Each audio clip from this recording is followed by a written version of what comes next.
Hey, what's good, everybody? I'd like to welcome you all to the Boombox Guru channel. I'm your host, LB. So before I jump in today's video, if you are tuning in, if you could do me a huge favor, if you could like the video, subscribe to the channel as well as share this video, it will help me out a lot. So today's video is another concert review. So this is what, two concerts in 1 month. Tuesday, which was May the 14th, 2024, me and some friends had the pleasure of seeing Judas Priest and Sabaton live in concert on Judas Priest's The Invincible Shield tour. And it was an amazing show. And it was the first time personally that I got to see both bands live, and I really enjoyed myself. So I want to give you guys a little bit of detail of my experience in seeing both of these amazing heavy metal bands live.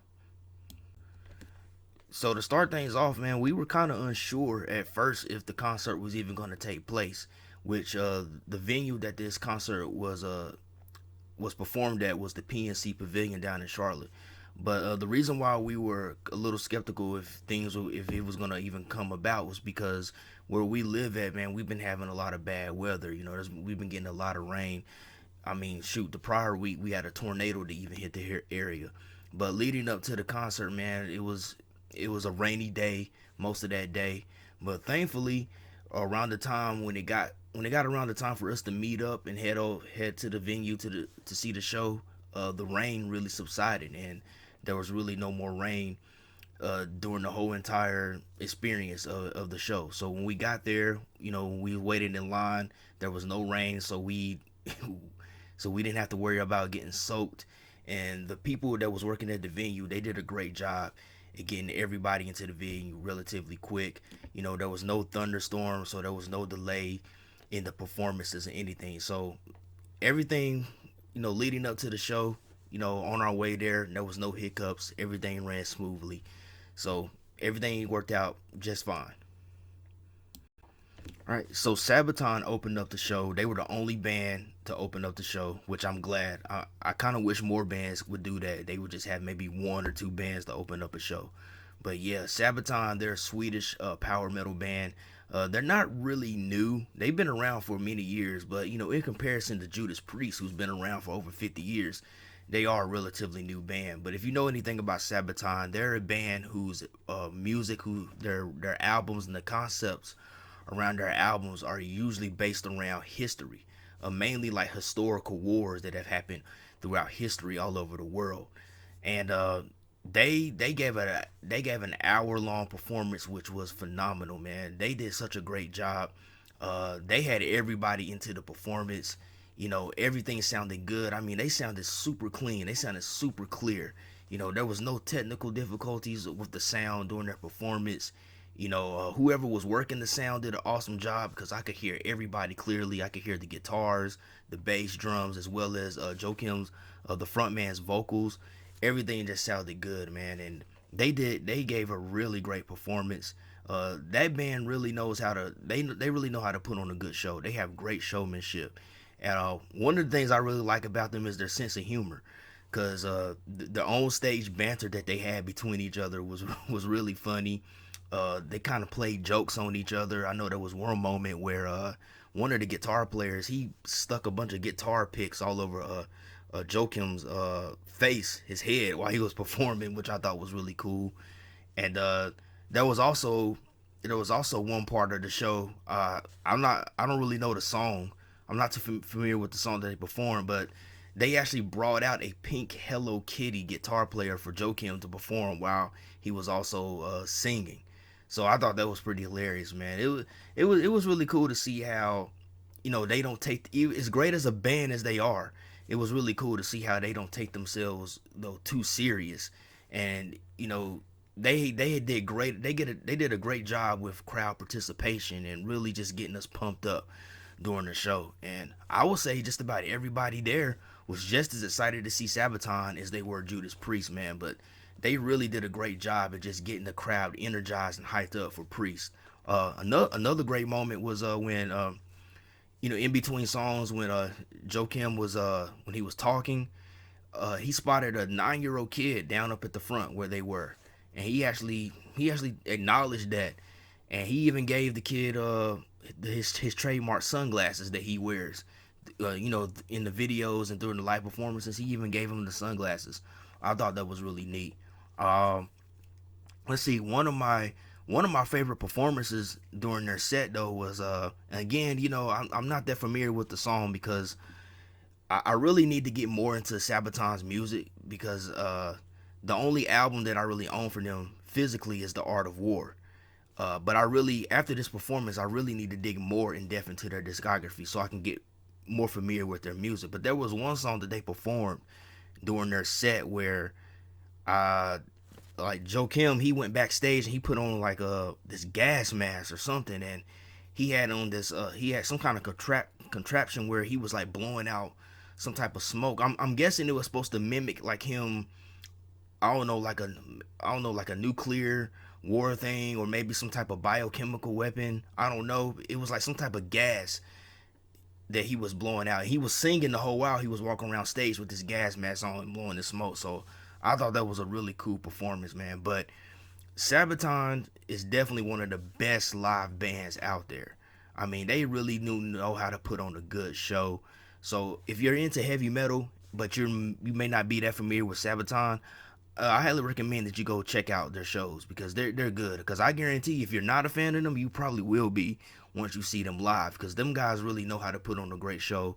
It was really exciting to see them. Even though I wasn't all that familiar with most of the songs, I was still into it. I was still headbanging. I was still digging the music. I was digging the whole vibe of everything. It was just real good music. It was just a real good time, and they did an awesome job at just getting the crowd energized and ready for Judas Priest, man. So I don't think Priest could have picked a better band to co-headline and open and support them on this tour, man. And I definitely want to see Sabaton again, even as a headlining band, because they did such a great job at this particular show. All right, so next we got the mighty Judas Priest. One of the greatest heavy metal bands of all time, one of the most influential heavy metal bands of all time. And I gotta tell you, man, Sabaton put on a great show, and boy, Judas Priest come out there and they just took it just so much. They just took it up several different levels with their performance, man. So when their show began, they opened their set with Black Sabbath's War Pigs, and they didn't play the song themselves. They had the music. It was like the opening music for their show was War Pigs, and it was really cool to see how everybody in the audience knew the words to War Pigs. I mean, it's one of the most recognizable heavy metal songs of all time, but everybody in unison in the audience just sung every word of War Pigs. And then after that, the band just kicked in. I believe the song they kicked off with was Panic Attack, which is actually from their new album, the Invincible Shield. So they performed about, I think they performed about 3 songs from the new album. It might have been one or two from the prior record, Firepower. But most of that set, of course, was consisting of like the hits, the classics, like Breaking the Law and everything like that, Living After Midnight and all that stuff, man. They really they really had a good set list of their most iconic hits, man. And it was just really amazing just to see Rob Halford up there. Rob Halford is 72 years old, but as a vocalist, he sounds amazing. He still sounds really good. Like my friend Zay pointed out, he was saying that there's some parts where you can tell that he might not can hit the notes quite like he used to, and that's where he kind of brought in the crowd participation. But for the most part, he was hitting those high notes. He was hitting those screams. I mean, he sounded just as good as he did back when he was younger. You know what I'm saying? I was really impressed to hear him as 72-year-old man. He's still up there and he's belting out those lyrics, and he sounded great. He's giving a lot of people out there a run for their money. I mean, there's a lot of vocalists out here that are younger than Rob Halford, and their voices are completely shot. So maybe they need to find out what his secret is, what he's doing to keep his chops up as a vocalist, because he sounded great. And of course his performance, man. Rob Halford had on some of the coolest outfits, man. He had on some really cool jackets and everything like that. So they really put on a good show, man. Richie Faulkner, the lead guitarist in Judas Priest. He's the gentleman that replaced KK Downing. Man, what an amazing guitar player.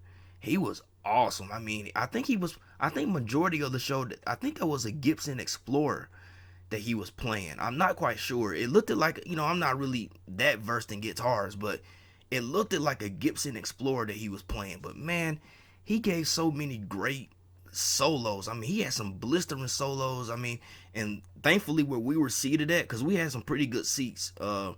We were seated like at the side of the stage, relatively close. I mean, we had a really good view of the band, and I was able to get some good pics of them on stage. But there was also a big screen right there next to us where we could look up and get a real good view of each member on stage. And it was just kind of mesmerizing just to look at him on that big screen just nailing those solos amazingly.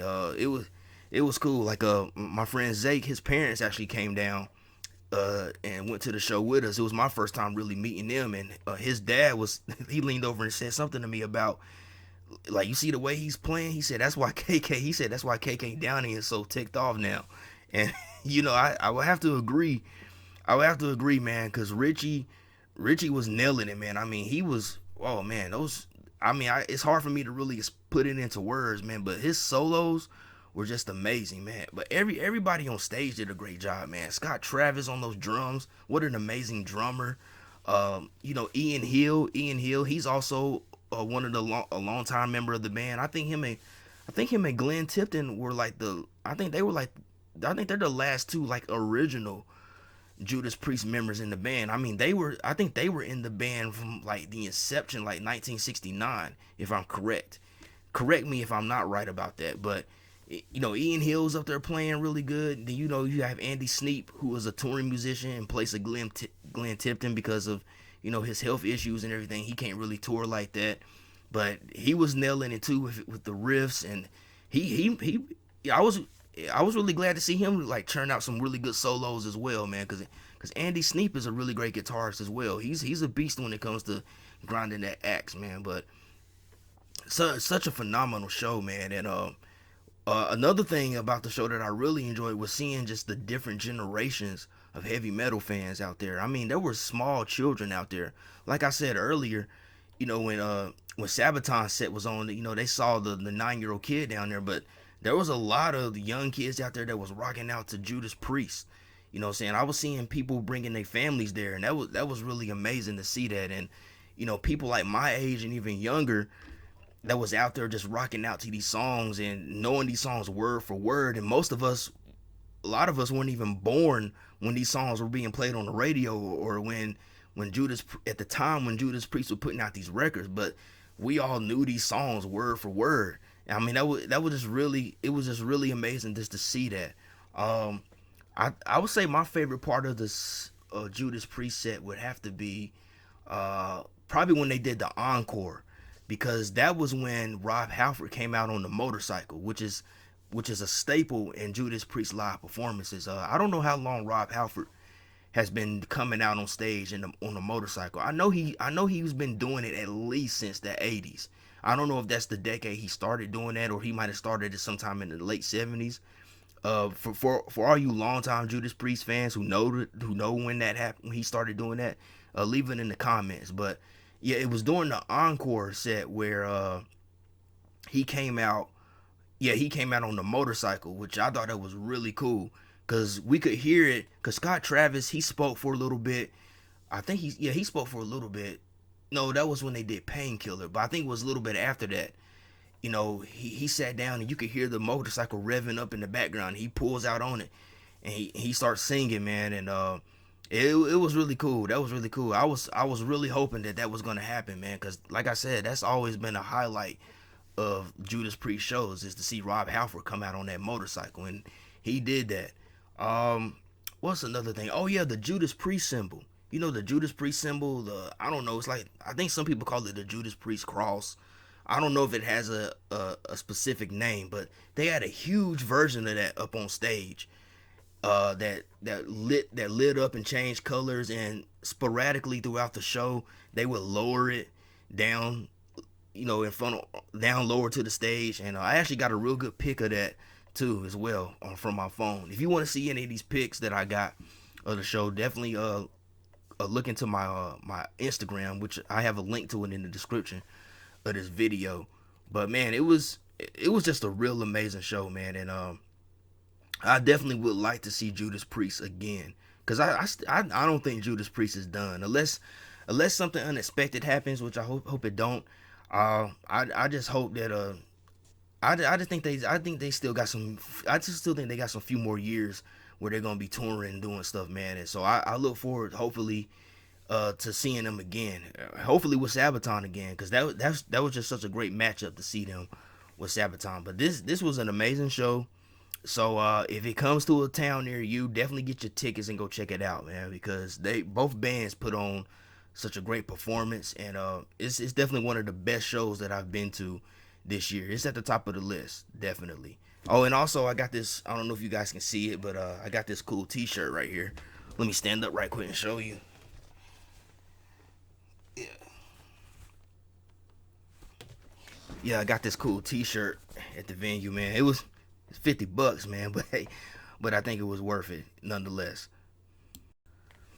All right, so before I end this video and keeping in line with the T-shirts, one of the things that we all were talking about when we were leaving the show was how there was a lot of people out there selling bootleg T-shirts, man.